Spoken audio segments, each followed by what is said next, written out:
Boy, did Monday Night Raw suck last night. I told you guys I'd be making a video about it, and here I am with my promise to review this shitty-ass episode of Monday Night Raw. It's always funny when you get Evolution opening up Raw because there's a lot of plot holes, a lot of storylines that they don't want to let go. I mean, come on, this is Triple H. He doesn't get the job done until he conquers all, baby. And so you have Triple H here pretty much telling Randy Orton and Batista, look, you know, we lost last night, ugh, but we are not going to give up on the war, ugh. I don't start a fight that I don't win, ugh. And so Triple H is pretty much saying that to everyone. And then Batista, like someone should in Evolution, the main reason why he left Evolution so many years ago, asked for a title match and said that he's done with the Shield. It's dumb. It's stupid.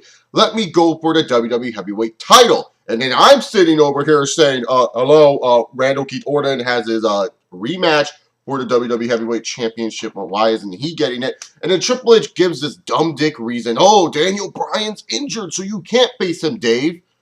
Daniel Bryan's injured. Why don't you just give the fucking belts to Batista or Randy Orton, Triple H? Weren't you the same guy that wanted to make sure Daniel Bryan did not win the straps? God damn. Sometimes I wondered a lot at the WWE has, but Batista was definitely a highlight of this promo. Blue-tista, Baltista, Bitista, Bootista, whatever you want to call him. He was a highlight of this promo because he said, I understand where you're coming from, Triple H, but I quit. And then he did the little wave. He looked like a substitute teacher. He freaking exited out of the ring. And then he goes backstage and he said, there's so much promises that weren't kept. This is bullshit. I'm out of here. See you later, Dave Batista. Have fun promoting Guardians of the Galaxy. I actually hope it goes well for you. One of the few movies I'm looking forward to this summer. Really looking forward to Guardians of the Galaxy. Hoping Batista come back soon. Maybe this will lead him coming back to a babyface. And just so you guys know, if you did not know Batista quit, they reminded you 8 times throughout the show that Batista quit. There is a reason why they emphasize this. Actually, there was no reason, and we'll talk about that a little bit later.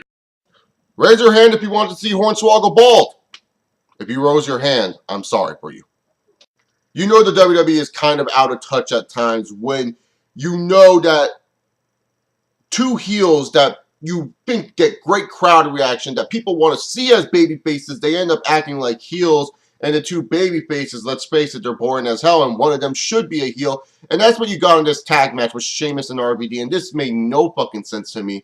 I did not really care for this tag match. I tuned out of the tag match. Maybe it was good, maybe it wasn't. I didn't really fucking care. All I noticed in this tag match is Cesaro, who dominated Sheamus for a lot of the United States title match, all of a sudden is afraid of this shit. And then fucking runs away from the ring and acts like a cowardly heel. And boy, is he getting that Money in the Bank winner type booking.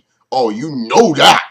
If the Money in the Bank ladder match, which I will get to in a little bit later on in this review, is for that briefcase, oh, you best believe Cesaro's winning it.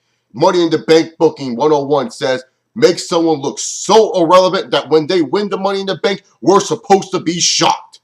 Oh, he's getting that Money in the Bank booking. This was just dumb. A guy who just lost to Sheamus on a roll-up, and then all of a sudden Paul Heyman's on the freaking commentary talking about how Cesaro cares about his wins or losses. Well, he fucking left a match where he fucking lost, so why does he care about his wins or losses then? Feel bad for Bad News Barrett too. Freaking RVD, freaking no job Rob. Why can't the heels win a match or two? That's all I'm asking for, WWE. Why can't a heels win a match or two? And when is Sheamus going to turn heel? I thought him eliminating Dean Ambrose in that Super Battle Royale was supposed to hint a heel turn. I see no heel turns in Sheamus' future, and that upsets me. So let me get this straight. Cody Rhodes, he has the option of choosing any superstars on the roster. Okay? Any superstar on the roster for Goldust to team up with. If he chooses Sin Cara? What? Yeah, because we don't have Booker T just lying around in the back. Nah, get the fuck out of here. This is just dumb. I'm sorry, man. I'm interested to see where they take this storyline of Cody Rhodes choosing tag team partners for Goldust. It could be a good storyline. Like I said, it could be. Those are the key words you should listen to there. But in all honesty, if we get like Goldust teaming up with Sin Cara, fucking JTG, and all these other jobbers that we know aren't going to do shit, I'm not going to be interested in this storyline whatsoever. I just feel bad for Damian Sandow. He's playing Lance Stevenson now. A guy who is a second-rate player in the NBA that became popular because he blew in LeBron James's ear. You have Chris Copeland there live on Monday Night Raw, who's also like a third-rate bench player in the NBA, laughing at this shit. He was laughing because this was terrible. I swear to God, I think Big Show nowadays, the only thing he's good for is showing up, being fat, and punching people in the face. I don't know what they're going to do with Damian Sandow. I just feel bad for him. Did Stephanie McMahon and John Cena cut a good promo in the ring? Yes, they did. They had a fun little promo. Cena actually made a funny joke about Stephanie McMahon's fake boobs. But let me just say this here between Cena and Stephanie. And what it kind of hinted to me was they made in Plan B and Plan A. So if you guys do not know what happened, Stephanie McMahon pretty much said if Daniel Bryan can defend, he's going to face Demon Kane in a one-on-one match, a stretcher match at Money in the Bank. But if he can't defend, the Money in the Bank ladder match becomes a WWE heavyweight title match.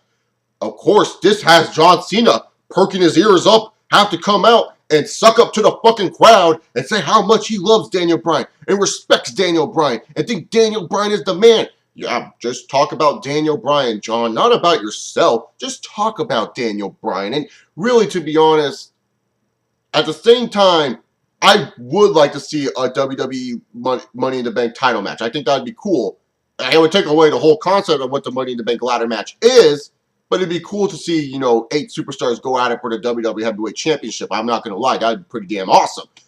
But at the same time, I just fear that it's going to ultimately just land on John Cena's lap because he was the only really major star that came out during this. And this is just 2 plans because they don't know if Daniel Bryan is going to be healthy or not. They don't know if Daniel Bryan will be ready enough to compete at Money in the Bank. So they made option A, which is Kane versus Daniel Bryan in a stretcher match that I think a lot of people don't really care about. And then option B, the WWE Heavyweight title match, our Money in the Bank ladder match becomes that.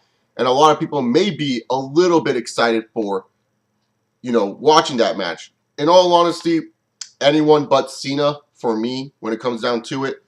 I hope Daniel Bryan is healthy enough. I can sit through another Daniel Bryan versus Demon Kane match, just so that way we don't have to see Cena with the fucking title. Oh yeah, and by the way, Demon Kane and Cena had a match, and if you want my thoughts on this match, go watch a 2012 review.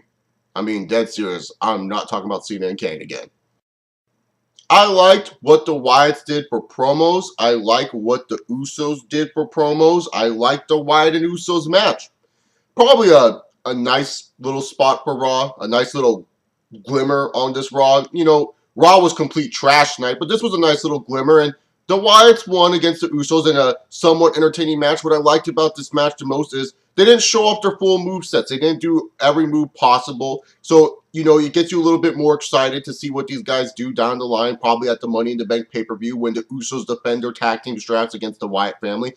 I am totally fine with that the Wyatts won, giving them some heel heat, making you want to get behind the Usos. And the Usos versus Wyatt match does entertain me for the near future at Money in the Bank because they really did not go all out in this match. They kind of kept it short. They didn't show off all their little movesets. Like I said, really interested to see what they're going to do with the Usos and Wyatts moving on forward.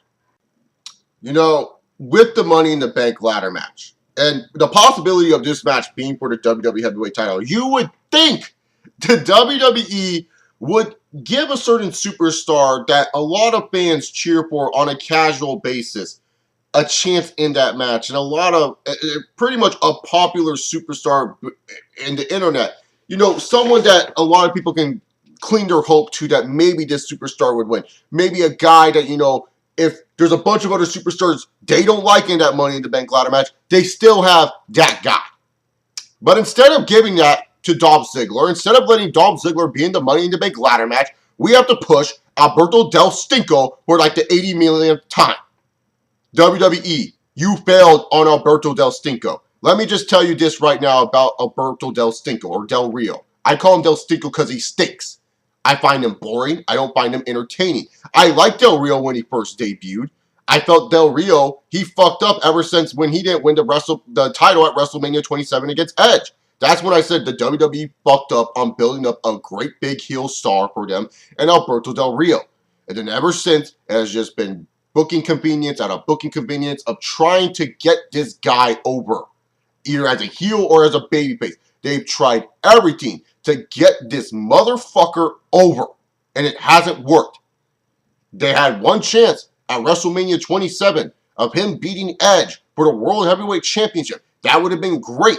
SmackDown would have had that big time heel. But all of a sudden, they want to move him to Raw. They have him win the Raw Money in the Bank. They forced him to win the WWE Championship when he wasn't even fucking ready for that WWE Championship because CM Punk was hot as hell. And hell, you can even argue John Cena and CM Punk was the money feud anyways, not John Cena and Alberto Del Rio. Then you have him win the World Heavyweight title randomly on SmackDown, and then later on fans turn against him because they get bored with him because he was doing nothing but smiling. He lost the cars. Everything about this gimmick is gone. They took away everything from his gimmick.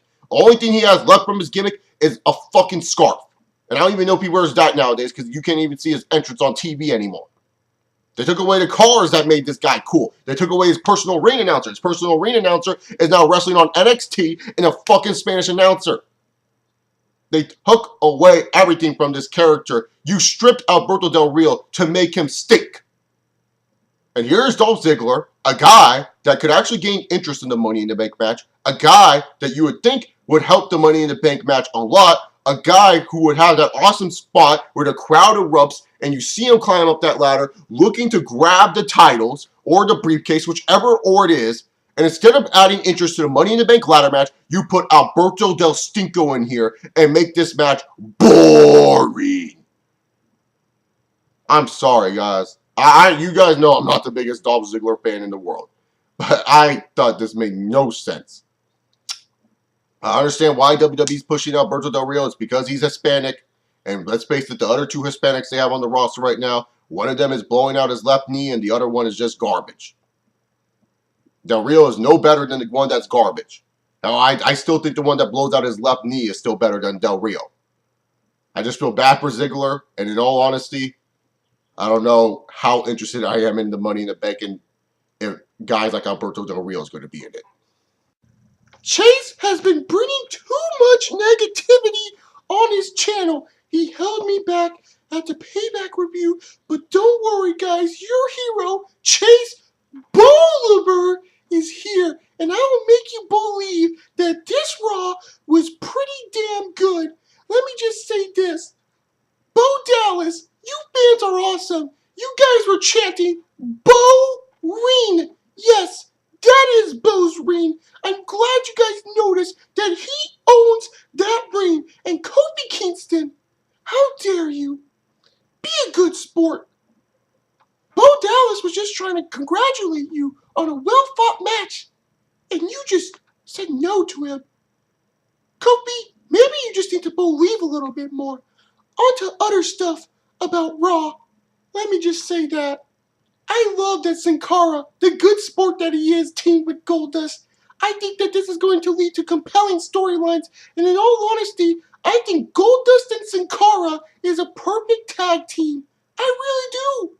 I really think that you should, on your WWE 2K14, go and make that tag team and have them win the tag team titles after you make Bo Dallas win the WWE Heavyweight Championship. Talking about, Damian Sandow. What a guy. What a character. Not only can he play Davy Crockett, he can play Lance Stevenson. That is just awesome. I am glad to see that Damian Sandow is pushing his boundaries and he's making himself into a superstar in the middle of that ring. And let me just say something. For all those people mad that Alberto Del Rio beat Dolph Ziggler, we talk about on here how we need new stars in the WWE. Who says Alberto Del Rio is not fit for that category? Alberto is someone who's a former world champion just like Ziggler, someone who has been shoved underneath the rug just like Dolph Ziggler, someone who has never gotten the full opportunity just like Dolph Ziggler. And yes, I know a lot of you guys love Dolph Ziggler a lot more than freaking Alberto Del Rio, But let me tell you something. This is a chance, a second chance, a new lease on life for Alberto Del Rio to become the superstar we know he can be. This is great. I'm glad Alberto Del Rio's in the Money in the Bank match, and I cannot wait to see what they do with him. Guys, right now, what the WWE doing is good. You gotta understand that. You just got to believe. Random Divas handicap match is random. Where was Paige? Yeah, whatever. We got to see Nikki Bella. That's all I really care about. You know, that whole Rusev little Russian award thing, whatever it was, I swear, I think they just wanted to show us Lana for like 10 minutes. I think they were just like, hey, let's get Lana's sexy ass out there right now. We need some Lana out there. And boy, did we get Lana, and she just stood there and looked sexy as hell. That's really what I felt that this little ceremony was for, was just to showcase Lana. When someone was not coming out, I knew that they just wanted to focus on Lana. I felt this was a perfect time to either have a Big E come out and ruin this, help him get some babyface reaction, or maybe even a returning Mark Henry. Oh yeah, 3-6 Mafia would have been fucking awesome to hear right about now. We're like, whoa, hey, whoa, hey. But no, instead we got the Russian national anthem and looking at Lana in that beautiful black dress. It was a useless segment, but we can't really complain. We got to look at Lana a little bit more. So the Raw main event was happening, and I thought this was going to happen. Batista was going to come out. They were shoving down the throats. Oh, he quit. He quit. Batista fucking quit. Let's get him out there to attack the Shield from behind. I really thought they were going to have that happen with Batista, but in all honesty, instead they went with a different route, and they had Seth Rollins turn against the Shield, and this is a move I like, and this is going to be a move that I defend. You know, I'm going to defend this move, and if it turns out to be shitty and it didn't work out for Seth Rollins, I was wrong so in defending the move. If you want my full thoughts on it, I made a video last night talking about why I like that Seth Rollins turned heel and how much I think it's a better story than an Ambrose or a Reigns turning heel. But this is the question I have to ask, and I'm just asking this question. Is this our big summer segment? Like, is this the only big summer segment we're going to get? I mean, because if you think about it, now's around the time where the WWE, they like to do something that gets them around a little bit buzzing, or always around Money in the Bank or SummerSlam time. They always do something big that gets us a little bit buzzing and gets us a little bit excited for, you know, what's to come for the rest of the summer of the WWE heading into the fall time. Is this really our big summer move? I mean, I don't think it falls under the category of epic. I think it's a fine, good move by the WWE. But is this really our big summer move? I mean, this doesn't really compare to the Nexus. This doesn't really compare to CM Punk's pipe bomb. This definitely does not compare to Triple H, ugh, and Brock Lesnar, ugh, in the middle of that ring, ugh. This definitely doesn't compare to Mark Henry's, you know, fake retirement speech, whatever you want to say, and CM Punk versus Brock Lesnar being set up. Oh, honestly, is this the only big move we're going to get this summer? Because I hope there's more big moves like this in the summer. I hope the WWE does not say, oh, this is our big summer move. This is the move that gets people buzzing. And then afterwards, we're done. Please, WWE, do more for this summer than just this. I like the move. I thought it was good. I'd be fine with any members of the Shield turning, in all honesty. That's just the bottom line. But please tell me that this is not the only big move we're going to get this summer and that we're going to get more moves like this, more entertaining television like this, because that would be helpful. That would be nice for us to have. I'm being a little bit too hopeful maybe, because I know WWE likes to fuck up a lot, but maybe, just maybe, the WWE can give us big summer moves like this a lot more. Overall, this Raw, though, was trash. It was a garbage episode. Yes, people say there was a Money in the Bank qualifying match, but you could argue the wrong guy won. Chase Bolivar thinks that the right guy won, and this is a new lease on life for Alberto Del Stinko, but that's just his opinion, not mine. You know, you could say that, you know, they hyped up the title match, you know, the title situation, but our WWE Heavyweight Champion was not even on the show.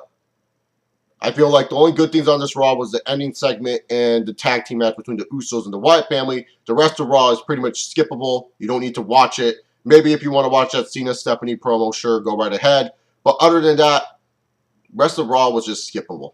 It was just skippable. WWE, please, please, please, please step up your game.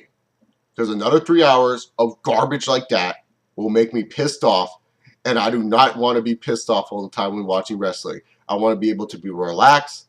I want to be able to have fun and not be bored out of my mind grabbing a pillow trying to stay awake. Anyways, guys, thank you for watching my Raw review. I got my Q&A coming out later tonight, so if you haven't asked questions yet, you can do so by inboxing me here on YouTube or tweeting me at ChaseOliver68 for the questions for the Q&A. Make sure you guys send in those questions. I'm doing it later tonight in California time, probably like 8 o'clock, 9 o'clock. I'm going to upload it around there, so film it around there. So make sure you guys asking your questions soon. Hope you guys enjoyed this Raw review. If you guys like me, subscribe down below. Like I said, check out the Seth Rollins video I made last night discussing the move and why I liked it. Anyways, guys, I'm out of here. Peace!